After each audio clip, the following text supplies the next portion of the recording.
Canadian literature is diverse. Also, it has a multicultural spirit. In today's video, we are going to examine its characteristics one by one. Canadian literature has a strong connection with nature. For instance, forests, rivers, mountains, snow, and wilderness are often described in Canadian literature. Canadian literature frequently portrays nature as beautiful. It is also described as harsh.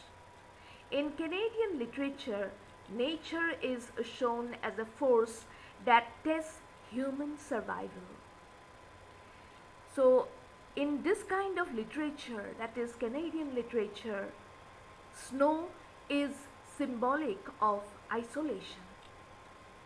Then the forest is symbolic of mystery and survival. And the rivers, they represent journey and transformation. Canadian writer Margaret Atwood talks about survival in nature in her writings. And then Canadian writer Lucy Maud Montgomery describes romantic rural landscapes in Anne of Green Gables. The idea of survival is central to Canadian literature, and these are the two types of survival, basically three types. One is physical survival, then the other is cultural survival, and then the third one is psychological survival.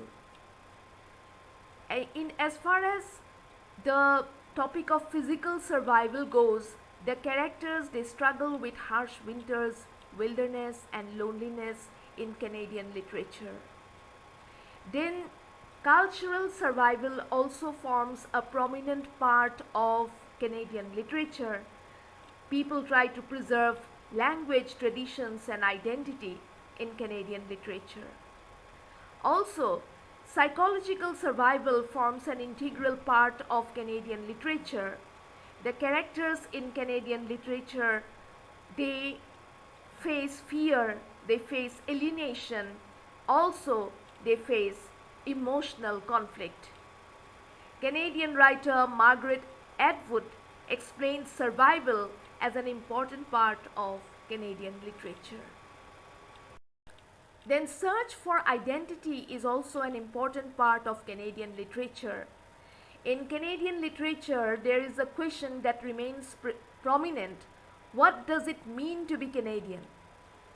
Now, the reasons are Canadian literature developed under British influence. It also developed under French influence. It also developed under Indigenous traditions, and Canadian literature also happened to develop under American cultural pressure.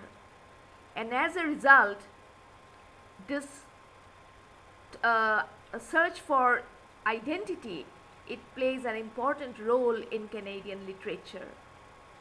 And national identity and personal identity, these are the two basic different types of identity that forms an important part of Canadian literature. And some of the common themes which are explored in Canadian literature are a sense of belonging, alienation, rootlessness, self-discovery. And one prominent example is Rohinton Mystery. He writes about immigrant identity in his writings.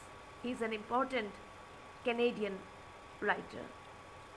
Well, that's all for today. Thank you so much for being here. Bye.